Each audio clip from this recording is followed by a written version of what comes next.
ঐতিহাসিক মহাসমাবেশের সংগ্রামী সভাপতি, বাংলাদেশ জাতীয়তাবাদী দলের স্থায়ী কমিটির সম্মানিত সদস্য জননেতা জনাব মির্জা আব্বাস, প্রধান অতিথি বাংলাদেশ জাতীয়তাবাদী দলের সংগ্রামী মহাসচিব জননেতা জনাব মির্জা ফখরুল ইসলাম আলমগীর সহ বিএনপির স্থায়ী কমিটির নেতৃবৃন্দ, নির্বাহী কমিটির নেতৃবৃন্দ, অঙ্গ সংগঠনের নেতৃবৃন্দ, সর্বস্তরের জনতা ভাই এবং বোনেরা, প্রিয় সাংবাদিক ভাই এবং বোনেরা,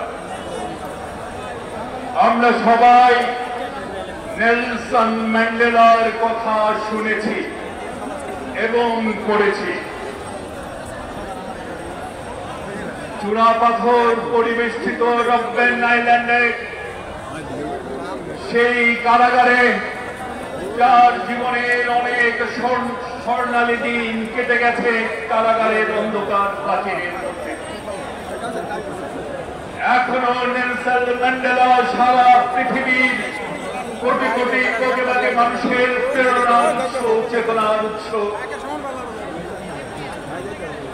আমরা তার কথা শুনেছি এবং পড়েছি, দেখি নাই, কিন্তু একজনকে আমরা দেখেছি। মুক্তিযোদ্ধা স্বামীকে হারানোর পর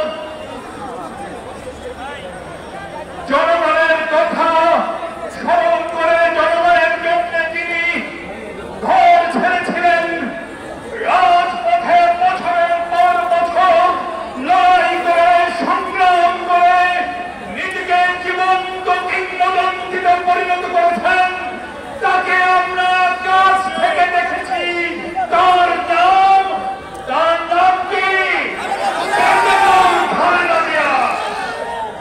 বিশ্বের সকল পলিটিশিয়ানের বায়োগ্রাফি যদি আপনি যাচাই করেন, এমন নেতা এবং নেত্রী খুব একটা পাবেন না যিনি কাঁদলে সারা দেশ কাঁদে, যিনি হাসলে সারা জাতি হাসে, যিনি অসুস্থ হলে সমগ্র জাতি অসুস্থ হয়ে পড়ে।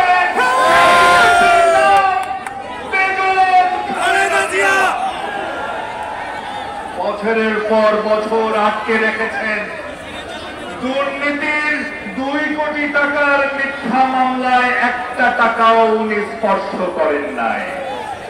আর আমরা এখন কি দেখি? আহারে বেনজি,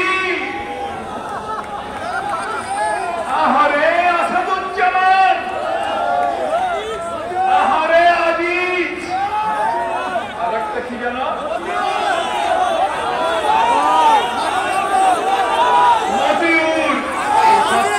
সামান্য,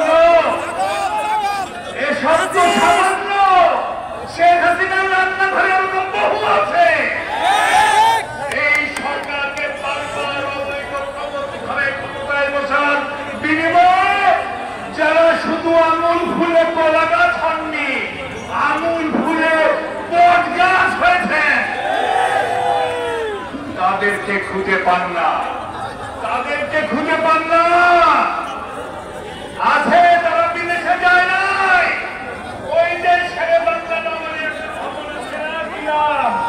গণভবন তল্লাশি করলে বেনজির, আসাদুজ্জামান, মতিউরের মতো শত শত চোরদের পাবে।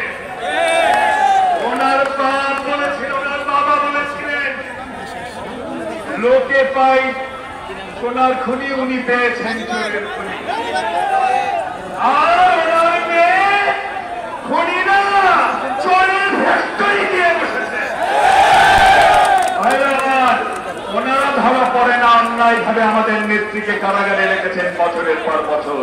শেখ হাসিনা, আপনার সাথে কার তুলনা দিব আমি জানি না। প্রতিহিংসার দেবী নেমেসিস, তারও কিছু ভালো গুণ আছে, তাও আপনার নাই। ক্ষমতাবন্ধী আর কোন মহিলাকে দেখি না আপনার সাথে তুলনা করা। বক্তব্য শেষ করব।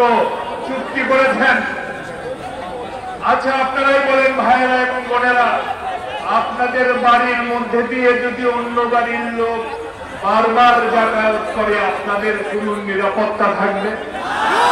আপনাদের কোনো প্রাইভেসি থাকবে? শেখ হাসিনা আপনার বাড়ির ভিতর দিয়ে, আপনার পেট্রোলের ভিতর দিয়ে বাইরের লোকজন যাতায়াত করলে আপনার হয়তো প্রাইভেসি, এদেশের ভিতর দিয়ে অন্য দেশের লোকজন যাতায়াত করলে এদেশের জনগণের নিরাপত্তা বিঘ্নিত হয়, প্রাইভেসি বিনষ্ট হয়। আমরা তা মানি না, আমরা তা মানব না। আমাদের ভারপ্রাপ্ত চেয়ারম্যান বলেছে আমরা কোন দেশের বিপক্ষে নই, কিন্তু যারা বাংলাদেশের বিপক্ষে আমরা তাদের বিপক্ষে। বক্তব্য আর বলাতে চাই না, ওরা কিন্তু বন্ধু না। যারা খরার সময় আমাদের পানি আটকে রেখে জাহাজ চালায়, আর যাই হোক তারা আমাদের বন্ধু হতে পারে না। বর্ষার সময় নিজেদের সমস্ত বাঁধ খুলে দিয়ে আমাদের দেশকে বন্যায় ভাসিয়ে দেয়, তারা কিন্তু আমাদের বন্ধু হতে পারে না। হতে পারে শেখ হাসিনার বন্ধু, এদেশের 16 কোটি মানুষের বন্ধু তারা হতে পারে না। তাই এই সমস্ত অসম চুক্তি আমরা পারি না, আমরা এদেশের মাটিতে হতে দেব না। ভবিষ্যতে জনগণের সরকার আসলেই সমস্ত চুক্তি বাতিল করা হবে। দেশনেত্রী বেগম খালেদা জিয়া জিন্দাবাদ, বাংলাদেশের হাসপাতাল তারেক রহমান জিন্দাবাদ। ধন্যবাদ সকলকে।